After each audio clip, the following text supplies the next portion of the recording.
Os passageiros começaram a chorar de repente ao olhar para o mar. Desci do ônibus de turismo e senti o cheiro do mar. As risadas dos outros passageiros se misturaram à brisa fresca enquanto eu olhava para o navio de cruzeiro elevando-se sobre o cais. A excursão ao centro histórico foi perfeita. Comida local, lembranças e dezenas de fotos, a maioria de gatos de rua. Eu estava ansioso pelo jantar a bordo, durante o qual o navio deixaria o porto e iniciaria uma viagem de 7 dias através do Atlântico em direção ao Caribe. Depois de trocar de roupa e me refrescar na cabine, fui para a sala de jantar principal. Foi anunciado que a partida está atrasada em cerca de 10 minutos devido ao atraso de 2 passageiros. Bem, é a segunda vez durante o cruzeiro que isso acontece. Passei por passageiros com aparência um pouco irritada e cheguei à sala de jantar. Era um lindo restaurante, que se estendia por toda a largura do navio e tinha 3 conveses de altura. Foi decorado com painéis brancos, completados com decorações azuis nas mesas e nos lustres. A maioria dos passageiros já estava sentada, enquanto eu era levado a uma pequena mesa para 2 na metade de trás do corredor. Eu não conseguia enxergar por nenhuma janela, mas não me incomodei porque a comida era muito boa. As outras pessoas estavam conversando, rindo e aproveitando as férias. Terminei o prato principal e estava ansioso pelo meu deserto quando notei pela primeira vez um casal sentado ao lado de uma janela.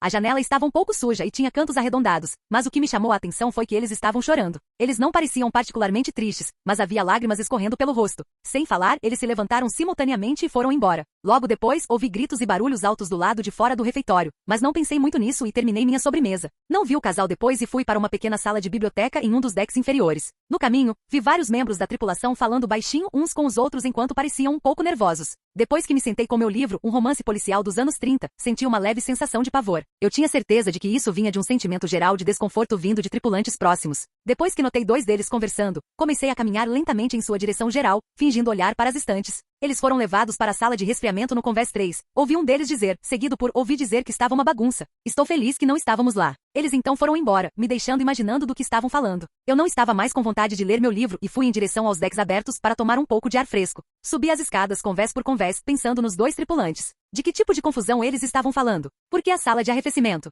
Assim que cheguei ao topo da escada, indo em direção à porta que levava ao andar superior, uma jovem abriu a porta e voltou para dentro. Ou melhor, ela simplesmente entrou direto pela porta sem nem levantar a mão. Seu corpo simplesmente andou contra as portas e as abriu enquanto caminhava lentamente para frente, como um objeto imparável. Ela olhou para frente, sem notar ninguém ao seu redor, mas imediatamente vi as lágrimas. Não pequenas, mas um fluxo de lágrimas escorrendo pelo seu rosto. Ela nem tentou afastá-los, apenas continuou caminhando em direção às escadas enquanto olhava para frente. Ela passou lentamente por mim. Pensei que ela estava voltando para sua cabana, mas ela parou de repente no meio da escada. Ela se virou lentamente com um sorriso, não um sorriso feliz, mas um sorriso que você daria a uma criança chorando, um sorriso cheio de compaixão e pena. De repente, ela se curvou e bateu a cabeça para frente com uma força enorme contra a beira de uma escada. Sangue cobria as escadas, e o som de seu crânio se abrindo ecoava nas paredes de aço da escada. Eu corri. Eu deveria ter alertado o membro da tripulação ou tentado prestar primeiros socorros, mas a sensação de desconforto era tão grande que imediatamente corri para fora, no convés aberto, mas o que vi lá me fez parar em um instante. Cerca de 5 passageiros estavam do lado de fora, outros 10 estavam caídos no chão cobertos de sangue.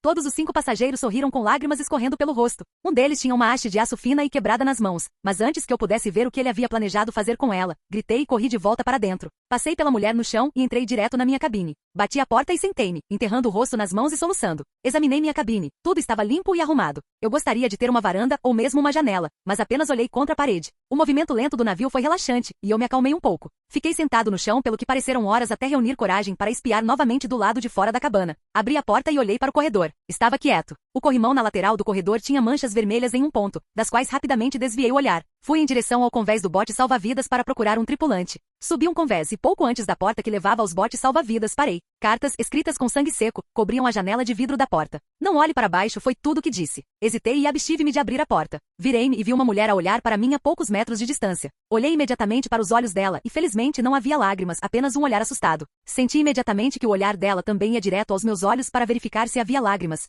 Você olhou? Ela gritou comigo. Eu disse a ela que não. Depois de me aproximar, perguntei se ela sabia o que aconteceu. Passageiros de todo o navio começaram a chorar e a se machucar. Não sei o que acontece com eles. Percebi pela primeira vez quando estava conversando com um cara no átrio principal, quando ele de repente olhou pela janela e começou a chorar quase como se alguém lhe dissesse que sua família havia morrido. Mas ele não parecia estar triste, parecia estar triste por outra pessoa. Sobrecarregado pela compaixão, ela começou a soluçar, mas não precisou continuar. Nós 2 sabíamos o que acontecia com todos que olhavam. Depois que ela se apresentou como Sarah, decidimos ir mais para a frente do navio em busca de tripulantes que pudessem entrar em contato com os serviços de emergência. Já era estranho que ninguém aparecesse, ainda estávamos perto o suficiente da costa para que helicópteros ou a guarda costeira chegassem até nós. Tentamos usar nossos smartphones, mas não havia sinal. O Wi-Fi do navio, anunciado pela empresa de cruzeiros como um dos mais rápidos do mar, havia desaparecido. Enquanto avançávamos, passageiros com lágrimas escorrendo pelo rosto entraram do convés do bote salva-vidas, mas não olhamos para eles por muito tempo. Pouco antes de chegar à frente do navio, vimos um tripulante em pânico caminhando em direção aos botes salva-vidas. Ele nos viu e gesticulou para que viéssemos.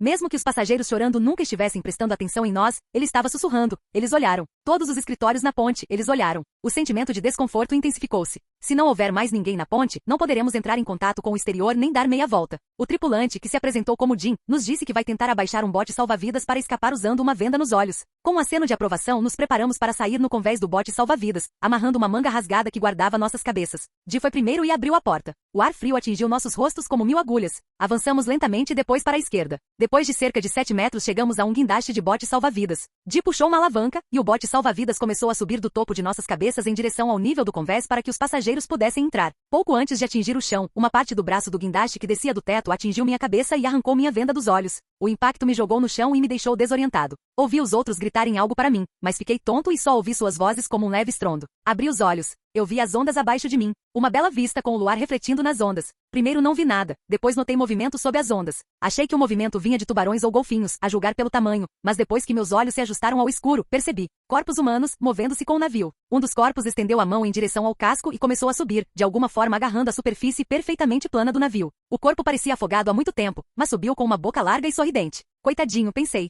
Deve estar muito frio e com fome. Senti pena disso, como se tivesse encontrado um animal moribundo na estrada. Lágrimas começaram a escorrer pelo meu rosto. Eu podia sentir que ele estava com muita fome e passou fome por anos. Se eu pudesse dar algo para ele comer. As lágrimas continuaram chegando. Chegou ao topo e sorriu para mim. Se ao menos eu tivesse comida comigo. Talvez eu pudesse dar algo meu? Precisa mais do meu corpo do que de mim. Parece tão fraco e desesperado por comida. Sorrindo tão amigavelmente. A borda afiada do corrimão chamou minha atenção. Se eu pudesse dar algo para ele comer. Eu estava parado em frente ao corrimão, levantando lentamente a cabeça. Eu queria abrir minha cabeça para dar comida à criatura. Encheu-me de alegria saber que finalmente conseguiria comer alguma coisa. No momento em que os músculos do meu pescoço se preparavam para bater, uma mão tentou agarrar a parte de trás da minha camisa.